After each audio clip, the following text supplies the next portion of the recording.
أكلتنا لليوم كتير طيبة وقديمة مجدرة بالبرغل.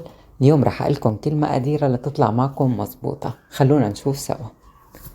أول شي بنسلق العدس الأخضر، يفضل أكتر من البني لأنه ما بيخبص بعد ما يستوي. بنحط المي ومنغطيه لمدة ربع ساعة بيستوي عنا. وهي بعد ما استوى مثل ما شايفين أبدا ما بيخبص. هلأ منضيف 3 معالق طعام من زيت الزيتون، طبعا فينا نضيف أكتر بس يفضل زيت زيتون لأنه بيعطيها طعم كتير طيبة. هلأ منضيف البرغل الخشن وبقلبه بالزيت الزيتون. هون عملت كاستين برغل، سلقت لهم كاسة عدس، يعني العدس بيكون نص كمية البرغل، وبقلبهم سوا. هلأ بضيف لهم ملح وفلفل أسود، ما بدها بهارات أكتر، هي طعمتها هيك طيبة. لكل كاسة برغل بدها كاستين مي.